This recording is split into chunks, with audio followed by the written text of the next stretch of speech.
দেখেছি রূপসাগরে মনের মানুষ কাঁচা সোনা, দেখেছি রূপসাগরে মনের মানুষ কাঁচা সোনা।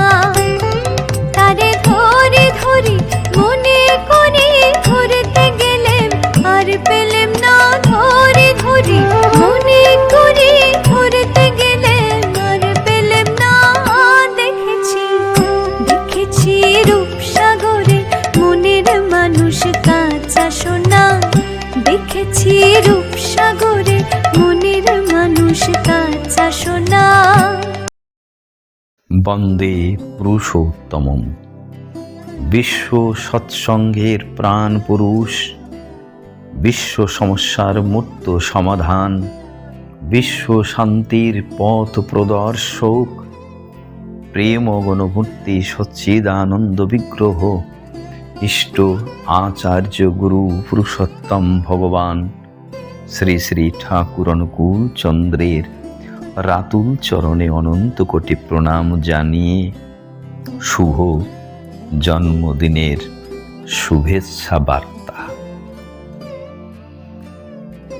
জন্মদিনের প্রথাগত শুভেচ্ছা তার মতো মানুষের জন্য যথেষ্ট নয়, যার জীবনের প্রতিটি দিন যুগ পুরুষোত্তমের আদর্শ প্রচারে নিঃশব্দ নিবেদন।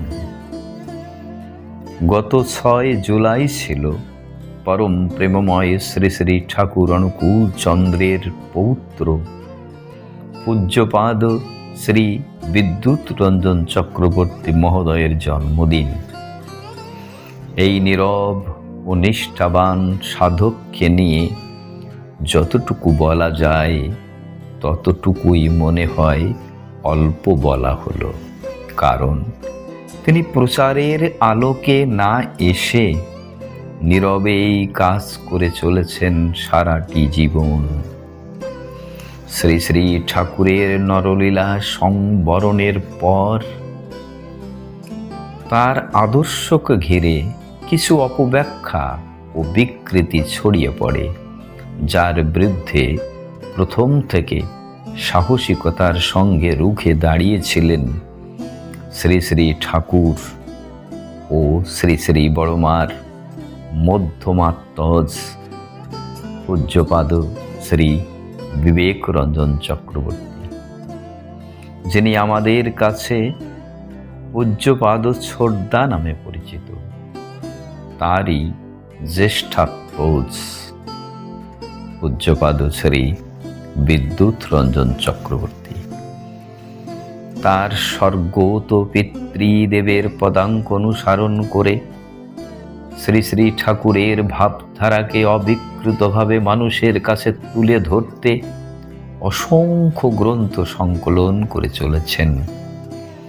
আলোচনা প্রসঙ্গে দীপ রক্ষী সহ শ্রী শ্রী ঠাকুরের অসংখ্য বাণী গ্রন্থ থেকে তিনি সংকলন করেছেন ইষ্ট ও ইষ্টানুসরণ প্রসঙ্গ, স্বাস্থ্য সদাচার, চিকিৎসা ও চিকিৎসক প্রসঙ্গ, ইষ্টভৃতি স্বস্ত্যয়নী প্রসঙ্গ, সনঋত্বিক ধর্ম প্রসঙ্গ, আধ্যাত্মিক প্রসঙ্গ, আরও আধ্যাত্মিক প্রসঙ্গ, প্রেরিত প্রসঙ্গ ইত্যাদি বহু গ্রন্থ।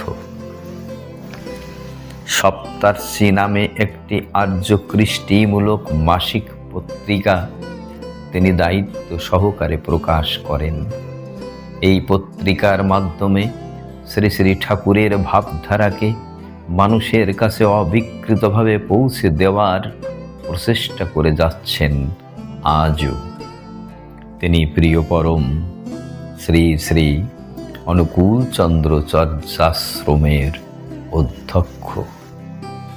ইংরেজি 1941 সালের 6 জুলাই অবিভক্ত বাংলার পাবনা জেলার হিমায়তপুর গ্রামে তার জন্ম হয়। শ্রী শ্রী ঠাকুর যখন 1946 সালে সপরিবারে দেওঘরে আগমন করেন তখন তার বয়স ছিল মাত্র 5 বছর। সেখান থেকেই শুরু হয় তার ঠাকুর কেন্দ্রিক শৈশব এবং কর্মজীবনের প্রস্তুতি। জীবনের একমাত্র উদ্দেশ্য হয়ে দাঁড়ায় শ্রী শ্রী ঠাকুরের সন্তুষ্টি। গত 6ই জুলাই তিনি 84 বছর পূর্ণ করে পদার্পণ করলেন 85তম বৎসরে। বয়সের ভার সত্ত্বেও তিনি আজও একই নিষ্ঠা, আন্তরিকতা ও একাগ্রতা নিয়ে শ্রী শ্রী ঠাকুরের ভাবধারা অবিকৃতভাবে মানুষের কাছে পৌঁছে দিতে অতন্দ্র প্রহরীর মতো কাজ করে চলেছেন। ভোর হতেই তিনি উঠে বসেন নাম ধ্যানে, নীরবে, নিঃশব্দে, গভীর আবিষ্টতায়।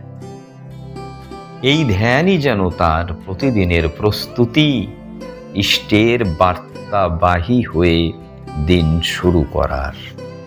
শারীরিক বাধা উপেক্ষা করেও তার জীবন যেন এক চলমান অনুশীলন, ইষ্টনিষ্ঠ এক নীরব শক্তি। শ্রী শ্রী ঠাকুরের নরলীলা সংবরণের পর থেকে কোনো বিকৃতি এই বাড়ির মানুষদের স্পর্শ করতে পারেনি। ঠাকুরের কথার একটি দাড়ি বা কমা পর্যন্ত পরিবর্তন এখানে হয়নি। শ্রী শ্রী ঠাকুরের অন্যতম লীলা সহচর ও অনুলেখক ভক্তপ্রবর পূজনীয় প্রফুল্ল কুমার দাস শ্রী শ্রী ঠাকুরের লীলা সংবরণের পরেও এখানেই আশ্রয় নিয়েছিলেন। এই বাড়ি একটি সাধন পীঠ, পুরুষোত্তমের সাধনার উপযুক্ত স্থান। স্বয়ং শ্রী শ্রী ঠাকুরই এই বাড়ির নামকরণ করেছিলেন বিবেক বিতান। গৃহ প্রবেশের দিন স্বয়ং শ্রী শ্রী ঠাকুর উপস্থিত ছিলেন। শুধু তাই নয়, এই বাড়ির এক পবিত্র স্থানে বসেই তিনি 2টি বাণী প্রদান করেছিলেন, যা আজও খোদাই করায় আছে সেই স্থানে। তার স্পর্শধন্য সেই মুহূর্ত আজও এই গৃহকে তীর্থের মর্যাদা দেয়।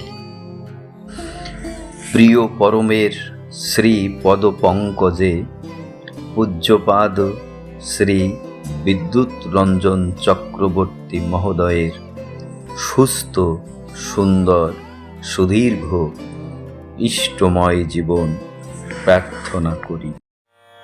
তোমারে করিয়াছে জীবনের ধ্রুব তারা, এ সমুদ্রে আর